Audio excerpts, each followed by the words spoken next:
बच्चों, आज हम कक्षा 10वीं की पुस्तक स्पर्श के पाठ बड़े भाई साहब पढ़ने जा रहे हैं। इसके लेखक मुंशी प्रेमचंद जी हैं। बच्चों, आप जानते हैं प्रेमचंद जी ने 350 कहानियां एवं 11 उपन्यास लिखे। इनके साहित्य का प्रमुख विषय राष्ट्रीय जागरण एवं समाज सुधार रहा। इसके साथ ही इनकी कहानियों में ग्रामीण अंचल की झलक देखने को मिलती है। इनकी प्रमुख कहानियां एवं उपन्यास कुछ इस प्रकार से हैं: रंगभूमि, कर्मभूमि, गबन, गोदान, निर्मला आदि।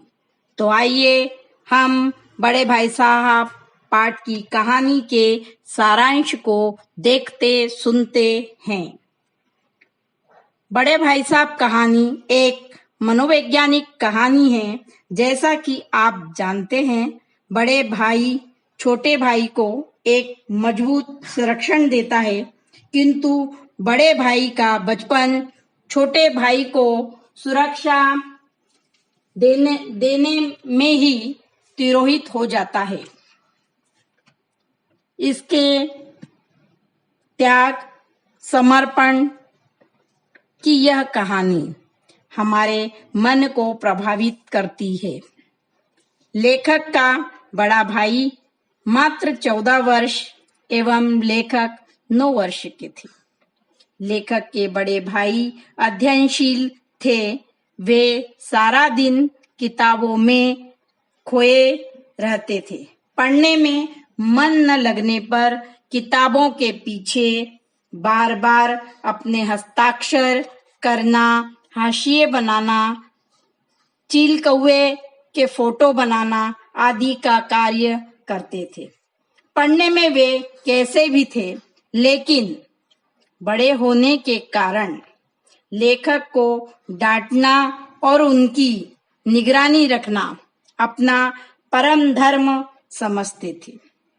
लेखक का मन पढ़ने लिखने में ज्यादा नहीं लगता था, इसलिए वे मौका पाते ही गिल्ली डंडा, पतंग उड़ाना, कंकरी उछालना, तितली पकड़ना आदि का कार्य किया करते थे।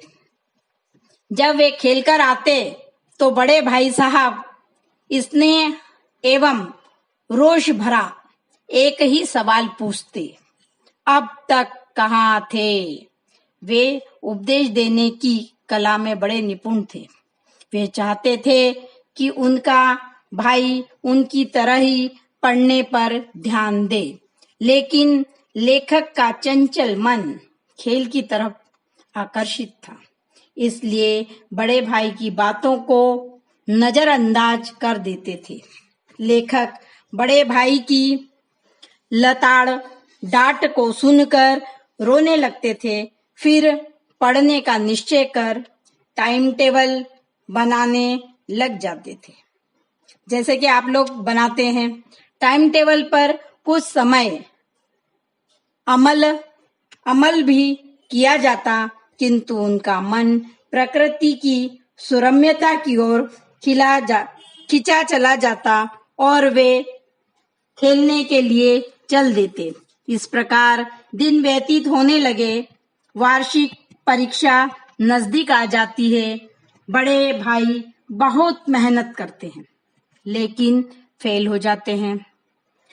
लेखक दर्जे में अव्वल आते हैं। बड़े भाई साहब कुछ कहना तो चाहते थे, लेकिन चुप रह जाते हैं। इस प्रकार समय का चक्र तेजी से चलता जाता है। अब लेखक और उनके बड़े भाई साहब में केवल 2 कक्षा का अंतर रह जाता है। लेखक पास होकर फूले नहीं समाते, अतः वह खेलने पर ज्यादा ध्यान देने लगते हैं। भाई साहब को लगता है कि छोटे भाई के मन में घमंड आ गया है, इसलिए वे उसे ऐतिहासिक उदाहरण देते हुए कहते हैं कि घमंड तो रावण का भी नहीं रहा। रावण जैसा चक्रवर्ती राजा था, वैसा चक्रवर्ती राजा अंग्रेज भी नहीं थे। कोई व्यक्ति कितना भी बड़ा क्यों न हो उसका घमंड अहंकार नष्ट होता ही है। तुम्हारा पास होना अंधे के हाथ बटेर लगने जैसा है। इसलिए भाई साहब घमंड न करने की सलाह देते हैं। बड़े भाई साहब पाठ्यक्रम की मुश्किलों को गिनाने में लग जाते हैं। मेरे फेल होने पर मत जाओ। मेरी कक्षा में जब तुम आओगे तब तुम्हें दांतों तले पसीना आ जाएगा। इस प्रकार वे आगे की कठिन पढ़ाई से डरा देते हैं। इतिहास ज्योमेट्री की कठिनाइयों का उल्लेख करते हैं। परीक्षा में पास होने के लिए बहुत कुछ करना पड़ता है, जिसे सुनकर लेखक भयभीत हो जाते हैं। लेकिन यह सब कुछ समय के लिए था। लेखक भाई की आंख बचाकर चोरी चोरी खेलने लगते हैं। सालाना परीक्षा का आना, बड़े भाई का फेल होना और लेखक का प्रथम आना लेखक को अचरज में डाल देता है।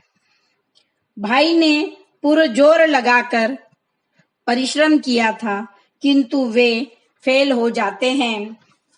लेखक को यह सब देखकर बहुत बुरा लगता है, किंतु मन के किसी कोने में खुशी होती है कि भाई बहुत डांटते थे, अच्छा हुआ फेल हो गए। बड़े भाई साहब और उनमें एक कक्षा का अंतर रह जाता है। अब बड़े भाई साहब लेखक के प्रति कुछ नरम पड़ जाते हैं। उन्हें लगता है भाई को डांटने का कोई अधिकार नहीं है। लेखक के मन में यह बात बैठ जाती है कि वे पढ़े या न पढ़े, वे पास हो जाएंगे। एक शाम को लेखक हॉस्टल से दूर कन को लूटने चले जाते हैं। सहसा लेखक की मुठभेड़ भाई साहब से हो जाती है। वे डांटते हैं और अपने तजुर्बे का तर्क देते हैं। उन्होंने कहा कि 8वीं कक्षा पास लोग नायब तहसीलदार बन जाते हैं और तुम लड़कों के साथ कन कौओं पतंग को लूट रहे हो। हमारे दादा अम्मा ज्यादा पढ़े लिखे नहीं थे, फिर भी हम जैसे पढ़े लिखों को समझाने का एक उनका ही तरीका है। वे कहते हैं, यदि मैं बीमार हो जाऊं तो तुम्हारे हाथ पांव फूल जाएंगे, किंतु तुम्हारी जगह दादा होते तो वे बिल्कुल भी नहीं घबराते, मर्ज को जानकर डॉक्टर को बुला लाते। तुम तो इतना भी नहीं कर सकते कि महीने भर का हिसाब किताब रख सको, किंतु उन्होंने अपना जीवन नेक नामी में बिता दिया।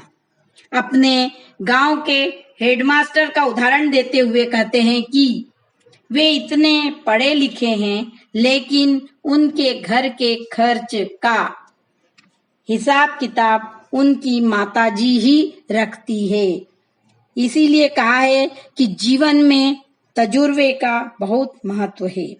मैं तुम्हें इस प्रकार बेराह चलते हुए नहीं देख सकता, क्योंकि तुम्हारी जिम्मेदारी दादा और अम्मा ने मेरे ऊपर छोड़ी है। यदि कहना नहीं मानोगे तो मैं थप्पड़ भी लगा सकता हूँ। लेखक को अपने छोटेपन का एहसास होता है। बड़े भाई के प्रेम और समर्पण को समझ जाते हैं और श्रद्धावश भाई के गले लग जाते हैं। ठीक उसी समय एक कनकौआ पतंग कटकर उनके ऊपर से गुजरती है। भाई साहब उसे पकड़कर हॉस्टल की ओर बेतहाश दौड़ पड़ते हैं। लेखक भी दौड़ लगाने लगते हैं। बड़े भाई में भी बचपन छुपा हुआ था, किंतु वे बड़े होने का उत्तरदायित्व निभा रहे थे। धन्यवाद बच्चों। अगर आपको यह वीडियो पसंद आया हो तो लाइक करें, शेयर करें, सब्सक्राइब करें।